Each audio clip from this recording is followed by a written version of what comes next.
வணக்கம் நண்பர்களே, முக்கிய செய்திகளை இந்த பதிவில் பார்க்க போகிறோம். விகடனில் ஜூனியர் விகடனில் கழுகார் பதில்கள் அப்படின்னு சொல்லிட்டு கேள்வி பதில் செக்மெண்ட் ஒன்று இருக்குது.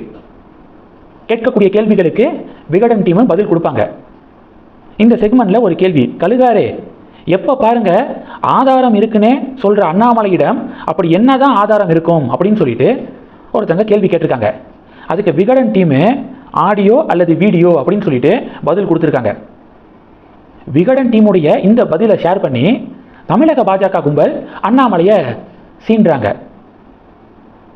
ஆடியோ எடுக்கிறது மறைமுகமாக, இல்லை வீடியோ எடுக்கிறது, இதுதான் அண்ணாமலைக்கு வேலை. பாருங்க, விகடனே இந்த உண்மையை போட்டு உடைச்சிருக்காங்க அப்படின்னு சொல்லிட்டு பதிவுகள் போடுறாங்க. தப்பு பண்ணுறவங்களுடைய ஆடியோ வீடியோவை தானே அண்ணாமலை ஷேர் பண்ணுறாரு, எடுக்கிறாரு. மடியில் கனம் இல்லைன்னா வழியில் பயம் எதுக்கு? கரப்ஷனில் ஈடுபடக்கூடிய அமைச்சர்களுடைய ஆடியோ வீடியோவை அண்ணாமலை எடுக்கிறது அப்படிங்கிறது நல்ல விஷயம் தானே. பொதுமக்களுக்கு உண்மைகள் போய் சேரும்ல. விகடனுடைய இந்த ஆன்சரை இப்படி ஹைலைட் பண்ணி அப்படி சந்தோஷப்படுறீங்களே தமிழக பாஜக, கொஞ்சம் இதையும் கவனிங்க அப்படின்னு சொல்லிட்டு ஒரு புகைப்படத்தை அண்ணாமலை சப்போர்ட்டர்ஸ் ஷேர் பண்ணுறாங்க. வர 30ஆம் தேதி ஜூனியர் விகடன் பேப்பரில் இந்த ஆர்டிக்கிள் வரப்போகுது. என்ன கார்ட்டூன் தெரியுமா? பிஎம் கேர் ஃபண்டை இழிவுபடுத்துகிற மாதிரி, மோடி அப்படியே ஆணு வாயை திறந்துட்டு நிற்கிற மாதிரியும், மோடி வாய்க்குள்ளே பணமாக வர மாதிரியும் உண்டியல் மாதிரி கார்ட்டூன் வரைஞ்சிருக்காங்க. பணமாக மோடி வாய்க்குள்ளே விழுகிற மாதிரியும், ஒன்லி என்ட்ரி நோ எக்ஸிட் அப்படின்னு இப்படி இழிவுபடுத்துகிற மாதிரி கார்ட்டூன் போட்டு வச்சுருக்காங்க இதே விகடன். இப்போ இதுக்கு தமிழக பாஜக கும்பல் என்ன பதில் சொல்ல போகுது? பிஎம் கேர் ஃபண்டு எமர்ஜென்சி சுச்சுவேஷனில் மட்டும்தான் அதை பயன்படுத்தணும். கோவிட் வந்துச்சு, நாடு முழுவதும் இலவசமாக கோவிட் தடுப்பூசி செலுத்தப்பட்டுச்சு. அதற்கு பிஎம் கேர் ஃபண்ட்ஸ் தான் பயன்படுத்தப்பட்டுச்சு. பேண்டமிக்கு, நேச்சுரல் டிசாஸ்டர், இந்த சூழலில் மட்டும்தான் பிஎம் கேர் ஃபண்டை பயன்படுத்துவாங்க. அதுதான் விதிமுறை.